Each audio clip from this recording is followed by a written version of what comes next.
What up, gang? Welcome back to Real Talk. It's your boy Goaty. First and foremost, hit us up on the socials. We're on TikTok, Instagram, Twitter, YouTube, and Spotify at Real Talk WRT. So that's Real Talk with Ryland and Tate. Even if you don't ever listen to us, go hit subscribe and follow. It would be much appreciated. Tonight's episode is a special one. We got Ray Fulcher on, a Bulldog in his own. He is a artist and songwriter for Luke Combs. They're good buddies and go way back to Nashville. Like I said, he's from Georgia, went to the University of Georgia. We covered all things from growing up in Georgia to going to Georgia to his favorite gas stations. So y'all make sure y'all tune in. It was a special episode. That coach up in Athens got them boys playing pretty good ball. Anyway, I love you, son. Go Dawgs. All right, Friends Fan, we got a special guest tonight. Ray Fulcher, an absolute stud of a man, great country artist. Actually, way back when was a dog himself. Yep. And if I'm right, you worked for the Bulldogs football team. Yes. Right? Yeah. I worked with that. I worked with the quarterbacks. The first one was DJ Shockley, and then Stafford up through like Joe Cox, and then when Aaron Murray came in, I was out. But man, I always wanted to play for Georgia as a kid and stuff, and I wasn't cut out. Obviously I wasn't cut out for it. I wasn't any of the things: speed, strength, size, none of those things. So when I got here as a freshman, I was like, man, I might like work for the team or something. So I literally walked into the football complex, just being a dumbass, really. Like, that's not how it works. But I walked in there, and the lady at the front desk then was Tammy Mettenberger. And I remember she goes, you just walked in here and like you're asking about a job. And I go, yeah. And it just so happened that Dave Allen, the late Dave Allen, he walked in at the time. And he was kind of the head of the managers. And later on, I kind of ended up being really a lot of on-the-field stuff with the quarterbacks. But he walked in, and Tammy goes, this guy wants a job. And he goes, well, I just fired a dude for a DUI. Oh. So here you go. we got and I literally walked down to his office, and in an hour I had a job. And I walked in there, I was crazy. like, and I spent the next 6 years working for the team because I stayed and got my master's. So I was a grad assistant later. Awesome. Good for you, dude. That's freaking awesome. So You grew up a Georgia fan? yeah. From Harlem, Georgia, right? Yes, outside of Augusta. I was about to say, I don't know where that is. Yeah, it's tiny. I mean, it's like one red light. It's like 30 minutes from Augusta. Okay, I got family in Evans, so that ain't too far. It's same county. Okay. Yeah, same county. That's where we drove. So when we drove to South Carolina, we drove through Augusta. And boy, that first hour of the drive, I was hurting. Dude. I think I've been turkey hunting in Harlem. Really? You probably have. I think You got to take me some time, bro. I got to. Who'd you go with? Blake Ross makes TSS shotgun shells. Yeah, you probably did go in Harlem. Mm-hmm. Yeah. Dang. All right, Small world. Grew up a Georgia fan, grew up right outside of Augusta, came to Georgia, graduated from Georgia. Yep. Spent some time with the football team. Then Eric Church got you thinking a little bit. Yeah. And Yeah. talk about that transition and kind of. Yeah, so I never played. I mean, I always loved country music, but I never played it or played music at all. And then my buddies one night were going to Georgia Theater to see a new guy at the time named Eric Church. And What I year was like, this? How long ago was this? Dude, this is probably, I was like 19 or 20, so it was probably, God, what year was that? I don't know, 2007, something like that. Okay. And I was like, dude, I've never heard of this dude. Like, I don't want to go. They're like, come on, you're going to love him. So we go in there, and dude, sure enough, halfway through the show, I was like, this dude kicks ass. And then he played this song called Lightning by himself, just him and a guitar. And I remember going like, dude, I don't know what he's doing up there, but I got to do that. And so bought a guitar the next week. And then it was like, I started playing, learning, and then I started playing shows in Athens, like just cover shows, like when I was in graduate school. And then moved back to Harlem, turned down a teaching job. That's why I was going to be a teacher and a coach. Turned down that. And then I sold cars for a little while, sold gym memberships just so I could like play shows. And then in 2014, I moved to Nashville. But yeah, it all started here. I'll tell you what, you've definitely made people feel that it factor. I remember I think it was the COVID year, 2020. Yeah. When you came out with Love You Son, Go Dogs. Oh, yeah. Bro, we played that in the locker room every single day. Y'all play it? Oh, Yeah. dude. Oh, it was awesome. That's awesome, yeah. It's cool because I haven't got to play it like in Athens. Well, So last year we did the ESPN thing with Marty McGee. Mm-hmm. Yeah. And so I got to do that, which was, I mean, super That was a special. blast. Yeah. But 40 Watt will be the first time I get to like Dude, play people it are gonna in a go show. wild. Yeah, it's gonna be awesome. That's gonna be I fun. hope. Yeah. Let's we can talk a little about your new album too, Spray Yeah. Painted Line. Yeah. Just how long ago did you release that? So it was just a couple months ago, and it's my debut album. So debut as far as since I've been signed to a record label, which was last year.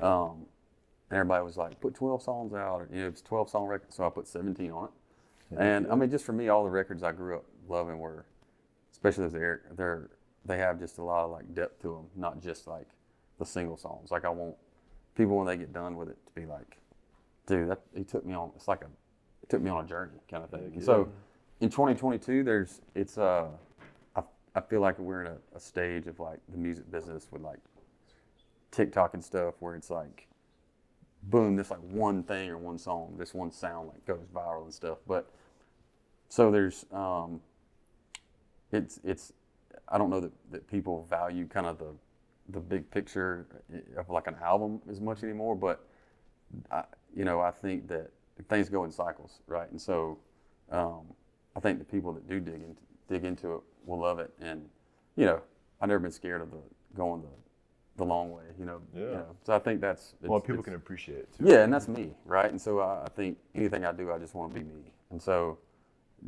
doing that album, like focusing on a bigger project, was something that was important to me. So Heck yeah, dude. not that we don't have to. I mean, they make us TikTok and stuff all the time, but it's not my favorite thing to do. Dude, trust me, I hear you. Yeah. What was it like moving from Athens to Nashville? Dude, it was the scariest thing I ever done. I mean, Really? I knew one person in town. That's what Logan told me. Yeah, I mean, I knew one person, and I was like, I almost turned around. Like about halfway, I was like, what am I doing? So scared. But it's just like anything that's where it felt like jumping off a bridge, but it's like once you jump and then you land, it's like, then there's this whole new like world that's out there, So You look back and you're grateful for it. yeah, you're like, thank God I didn't move home. Not that I like, there's nothing wrong with that either, but for me, like, it's definitely paid off so far. So Heck yeah. Your story, like coming up through college and starting to sing, sounds a lot like Logan.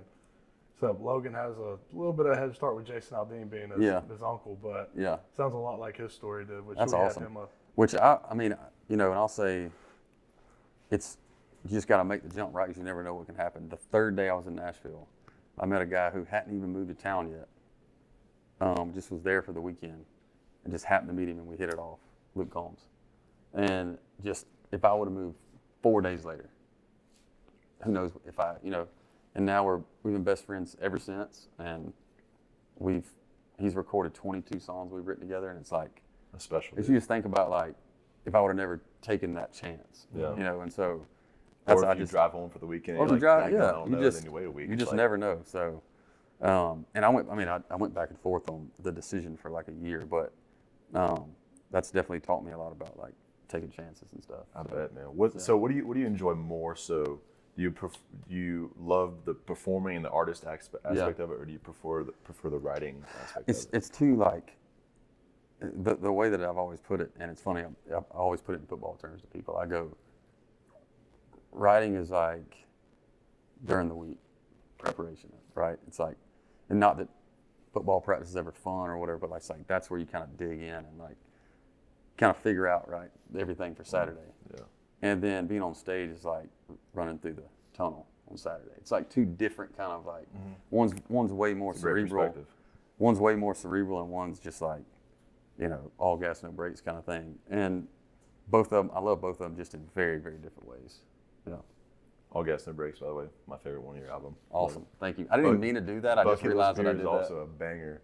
I love that one. Play both of them tonight. Heck yeah. All right, so we do this thing called Real Talk, Tier Talk. Yeah. So, think of tiers 1, 2, and 3. Yeah. So we're gonna do your favorite gas stations, going backwards from 3, 2 to 1. Okay. I'll give you a couple seconds to think. I'll go first, so you guys can think about it. My tier 3, racetrack. Come on. Okay. Tier 2, Buc-ee's. Okay. Gotta be Buc-ee's. Who's And then gonna top Buc-ee's? All right, go ahead. I grew up going to QT Thursday nights after Pee Wee football with my dad getting slushies. QT, Buc-ee's, racetrack. I'll go QT 3. Smart man. Buc-ee's 2. And because I was just thinking about when I. All right, so my number one's with an asterisk. I've been to a couple of. I'm all over the road all the time. I'm on the road. I've been to a couple of like brand new loves that are like set up different and stuff. And the reason I say that is because the Buc-ee's are cool, but man, it's like a zoo in there. Oh, dude. There's hundreds of people there. I've never been to one. It's like Black built Friday. one People are in there just going crazy. Yeah, they built one. I just went to that a couple weeks ago when I played back home. But if you go in there on like a Saturday or Sunday, it's like you better have 30 minutes. Dude, I've got a buddy that goes up there every weekend to Rome just to go to the Buc-ee's and then goes back home. That's awesome. It's like and he posts like food reviews on his. It's an experience. I mean, when my parents or whatever are coming up, they're like, they make it part of their. Got to. Stop at Buc-ee's. Talk about people watching, bro. I bet you see some characters. 100%. Oh. Yeah. So my number one is Rhonda's. Nobody knows what Rhonda's is. Gas station right beside my high school. Okay. Miss Linda's the sweetest lady ever.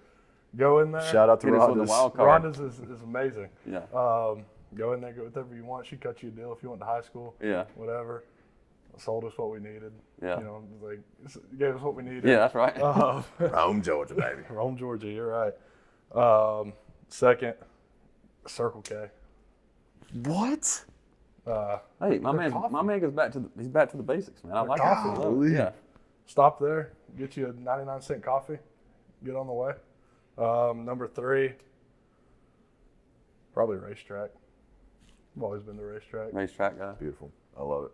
See, I feel like we went the more like corporate route. Yeah. He went like down home. I'm kind of jealous of his answer. I kind of want to change up my answers. Yeah. I was there as soon as you said Rhonda's, I was thinking of something back home. Yeah. Said Striplings is legit. It's pretty awesome. There's yeah, it has to be, right? Yeah. Not many of them, but Striplings, if you're Dude, their sausage, their jalapeno cheddar sausage is unbelievable. Unbelievable. Oh, it's I've gotten that before. It's awesome. Yeah. We're calling that a gas station? Really? Striplings. I mean, Can you get gas there? yeah. Yeah. I just can't remember. Like I've been there, but Can I throw in an honorable mention? Yeah, Any absolutely. gas station that has a restaurant in it. yeah. Subway is like a fast 100%. food account. 100%. So you're talking about the one near Athens Country Club that is. A gas station with a Subway connected to it. Yes. Yeah, because you can go there, one-stop shop. Get a That's a meal. big boy talking right there. Go in there. You can go pay 99 cents for a Diet Coke that you paid $2 for in the restaurant. I don't need a restaurant. I'm going to QT. I want one of the hot dogs, the taquitos, like Yeah. the basics, baby. All right, well, Ray, appreciate you, brother. Thank y'all. Thanks for stopping by, Appreciate man. it. Thank you. Thank y'all. Y'all check out his music. He is a beast, and his latest album is called Spray Painted Line. And go Dogs. Go Dawgs, baby. Boom. Get more. Somewhere in the middle of way too many voicemails, there's one that says daddy and it never fails.